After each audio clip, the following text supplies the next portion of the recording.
So we have to remember that Bach wrote inventions for his own children.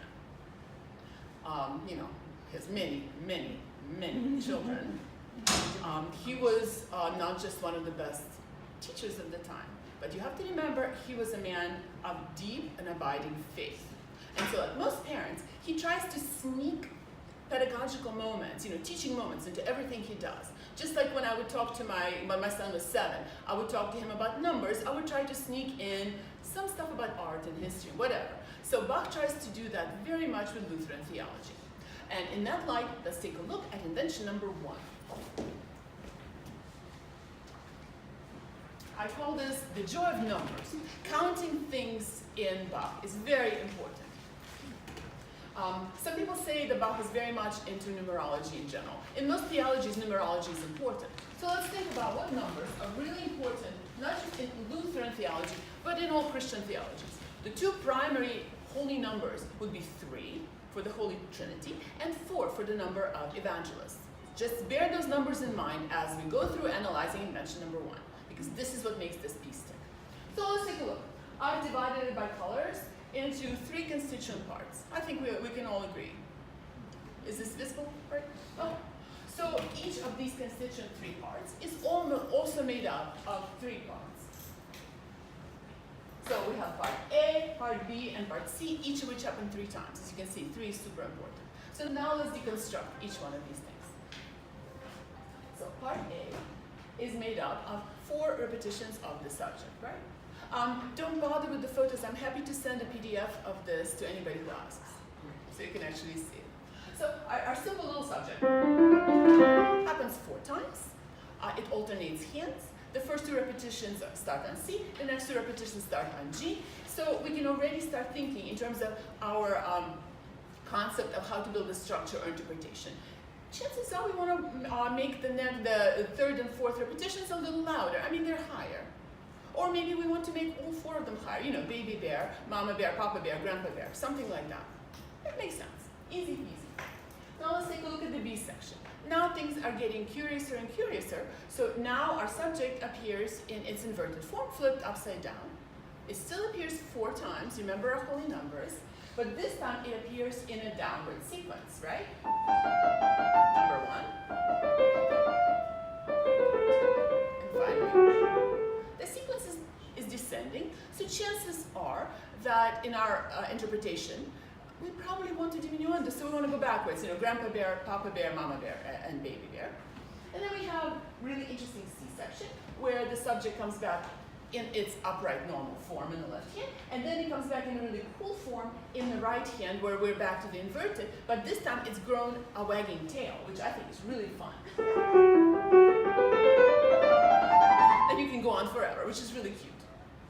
It's exciting to talk to children this way because suddenly it's not just annoying notes, of which there are too many and they're too difficult. Okay, so that's our part A. Let's go on to part B.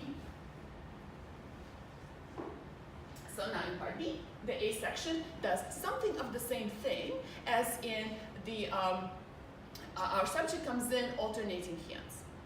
But notice that there are significant changes this time. So who can tell me what's different? Anyone? Are we in A1? We are now on A2. I'm going to jump over here. Okay. So we're now on A2. So compare A2 to A1. The left hand begins. Left hand begins, more. I'm fishing, so give me more. And the dominant. Hmm? On the dominant. Okay, so the key is different. Saying that to a 7-year-old may not be helpful. We're looking for things that will help the age Questions and answers. Very good, thank you. So first of all, there are now 8 appearances of the subject. That's different, and it belies our belief in number 4 unless we think of these as 4 pairs, right? And in each of the pairs, there is in fact a question and answer. Thank you, Janet. So we have. So here's our interpretation. We don't need to add anything because Bach already did it all for us. So now number 4 is still predominant. It's just there are now 4 pairs of questions and answers. And again, we probably want to raise them each as we go.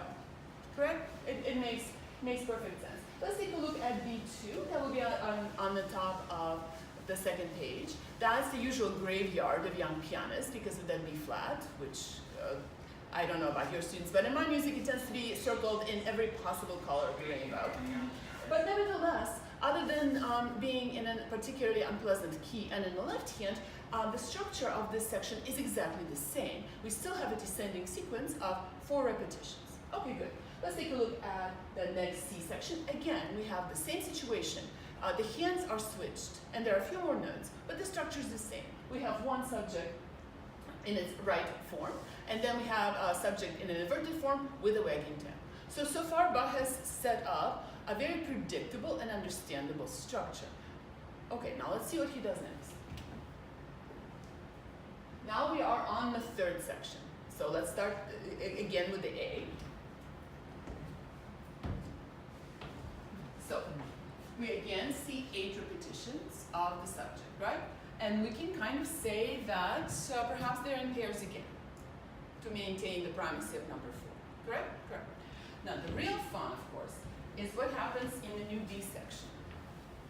So who can tell me how this one's different? This is important. 4 pairs of questions. What? 4 pairs of questions and answers. Well, we're talking about the B section, remember? This is the first time it's been rising and culminating. Okay, very good, very good. Thank you, Janet. There's one more super important detail about. No, it's right side up. Remember the joy of numbers. Numbers, people, numbers. Oh. 3. 3. Yay! So which number wins after all? 3 wins. It's a whole year number. We have a rising sequence. Now, look at what it's rising to. It's rising to the very highest note of the whole entire piece. Ta-da! I learned how to make shapes in PowerPoint. Because this is really cool and exciting. Because this is the point of the whole piece, right? So we know this is where the climax is going to be. And then you can see the C section after that is basically the same in spirit, but shortened because nothing matters anymore. We've already reached heaven, and now we're just sort of ending nicely.